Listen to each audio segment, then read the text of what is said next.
ओम नमः शिवाय। हर हर महादेव। जय शिव शंभो। दोस्तों, आप सभी का आपके अपने चैनल में बहुत स्वागत और आपका बहुत आभार है। आपके मन में कुछ डर हमेशा बने रहते हैं, चाहे वो अपने बच्चे के एजुकेशन को लेकर हो, अपने पति को लेकर हो, पत्नी को लेकर हो, व्यापार को लेकर हो, नौकरी को लेकर हो।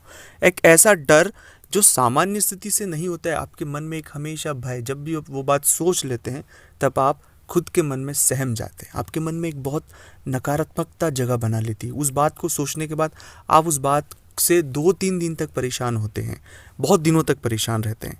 ये चीज़ें अगर बार बार आपके जीवन में घटित हो रही है तो यह बात सीधी सी तय है कि आपके जीवन में इन सब चीज़ों का जो प्रभाव है वो किस ग्रह से हो रहा है वह तो मैं बताऊंगा ही सही, साथ में इस तरह की परिस्थिति से हमें कैसे बाहर आना है यह भी आपके लिए जानना ज़रूरी है। क्योंकि इस तरह की परिस्थिति अगर किसी भी जातक के साथ बार बार निर्मित होती रहेगी तो इसके परिणाम बहुत बुरे होंगे।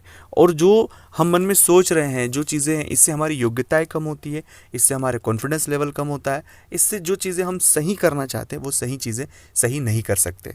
तो हमेशा एक मन में अज्ञात डर, अज्ञात भय बना रहना, चीज़ों को लेकर, परिवार को लेकर, रिश्तों को लेकर, किसी भी चीज़ को लेकर एक भय हमेशा बना रहना, ऐसी परिस्थितियाँ किसी भी जातक के लिए बहुत घातक है दोस्तों।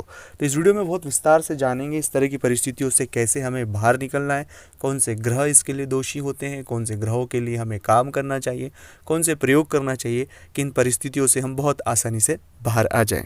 अगर अभी तक आपने चैनल को सब्सक्राइब नहीं किया है, चैनल से नहीं जुड़े हैं, तो आपसे एक छोटा सा निवेदन है कि चैनल को आप सब्सक्राइब करें, कमेंट्स में भोलेनाथ का नाम लिखें।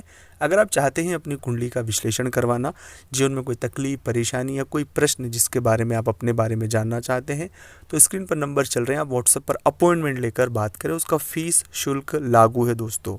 जन्म तारीख, जन्म समय, जन्म स्थान पता होना अनिवार्य है। जो भी आपके प्रश्न हो उनके जवाब आपको ज़रूर मिलेंगे।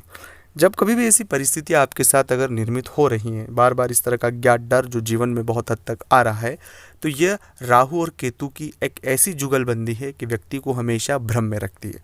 हम जो चीज़ें सोच रहे हैं वो सिर्फ कल्पना मात्र में है, उनका वास्तविकता में कोई लेना देना नहीं है। बार बार उस चीज़ों को सोचकर समझकर एक मन में वैसा ही डर बना के रखना, वैसा भय बना कर रखना, हमारे व्यवहार को उस तरह से ही व्यवहार करना जैसे मानो वो चीज़ हो चुकी है। इससे वर्तमान तो खराब होगा, एक अच्छा रिश्ता भी खराब होगा और जीवन में बहुत से स्ट्रगल झेलना पड़ेगा। तो कभी भी राहु के इस तरह के फेर आप किसी भी जातक के जीवन में पड़ता है तो उसे तुरंत राहु के जप करवा लेना चाहिए अपने लिए, या केतु के जप करवा लेना चाहिए।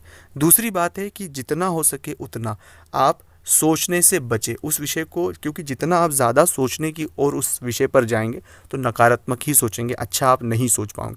और जितना डीप सोचेंगे, जितना सोचेंगे, उतनी ज़्यादा नेगेटिविटी आपके इर्द गिर्द होगी और आपके जीवन में इतना ज़्यादा नेगेटिव इमोशन आपके अंदर आ जाएगा कि आपकी सोचने समझने की जो शक्ति होती, जो पॉजिटिविटी होती, वो सब क्षरण हो जाएगा।